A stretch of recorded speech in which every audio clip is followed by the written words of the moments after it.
प्रियात्मन सप्रेम जयजीव आदि मुनीश्वर योगेश्वर परम पूज्य सत्य सम्राट सदगुरुदेव सिमनी जी का वचनामृत से एक बूंद। आखिर ईश्वर के होने का प्रमाण ही क्या है? लोग कहते हैं कि ईश्वर के होने से प्रत्यक्ष प्रमाण नहीं है।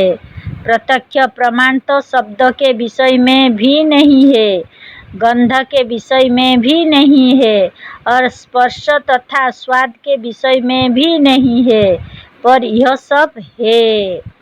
इसी तरह से प्रत्यक्ष प्रमाण न होने पर भी ईश्वर है। नहीं, आपका यह दृष्टांत ठीक नहीं है। किसी भी इंद्रियों द्वारा जो जाना जाए वह प्रत्यक्ष कहलाता है। आँख से केवल रूप को प्रत्यक्ष करते हैं, बाकी गंध, स्पर्श, शब्द और स्वाद का क्रम से घ्राणेंद्रियों, त्वचा, कान और जिह्वा से प्रत्यक्ष होता है। पर ईश्वर ना रूप है, ना रस है, ना शब्द है, ना स्पर्श है और ना गंध है। अतः वह किसी इंद्रिय द्वारा प्रत्यक्ष नहीं होता। अतः ईश्वर सर्वथा प्रमाणहीन होने से असत्य है और मजहबी लोगों की कल्पना है। वास्तव में ईश्वर का अस्तित्व नहीं है, वह केवल शशक श्रृंगों की तरह अभाव मात्र है। एक प्रश्न करने वाले ने कहा कि आर्यों का निराकार ईश्वर और मुसलमानों का लामुजस्मिम खुदा भी तो प्रत्यक्ष नहीं है। हमने कहा अवश्य ऐसा ही है। तो आप क्या हमें आर्य समाजी या मुसलमान जानते हैं? हम आर्य समाजी या मुसलमान नहीं है। हम किसी मजहब या किसी प्रकार के मजहबी ईश्वर को नहीं मानते।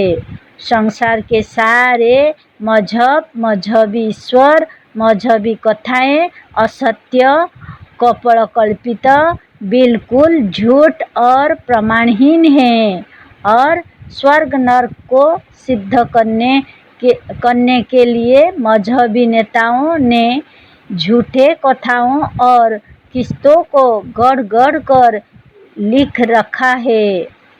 उस मनुष्य ने कहा, अच्छा, यदि प्रत्यक्ष प्रमाण नहीं है तो अनुमान तो है, पर अनुमान प्रमाण प्रत्यक्ष के आधार पर होता है।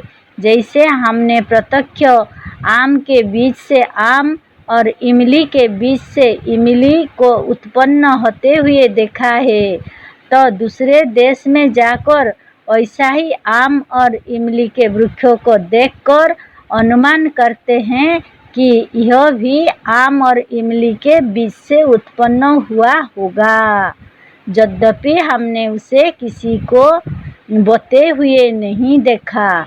इसी तरह से प्रत्यक्ष देखा है कि आग से धुआं उठता है, तो किसी पर्वत पर धुआं उसी तरह से उठते हुए देखा, तो आग ना देखने पर भी अनुमान किया कि वहाँ आग होगी, क्योंकि आग से धुआं उठते हुए प्रत्यक्ष देखा था।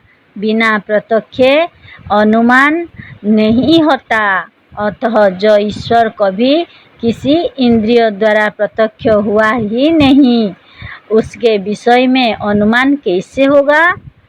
यहाँ अपने देश में मनुष्यों और घोड़ों के आकार प्रकार में भेद कर यूरोप के घोड़े और मनुष्यों के आकार प्रकार में भेद होने का अनुमान कर सकते हैं।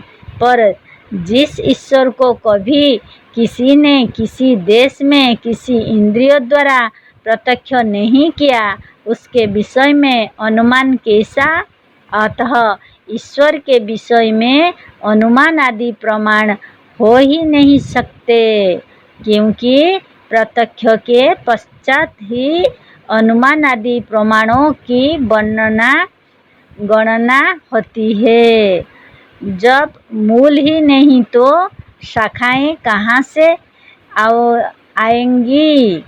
जय जीव।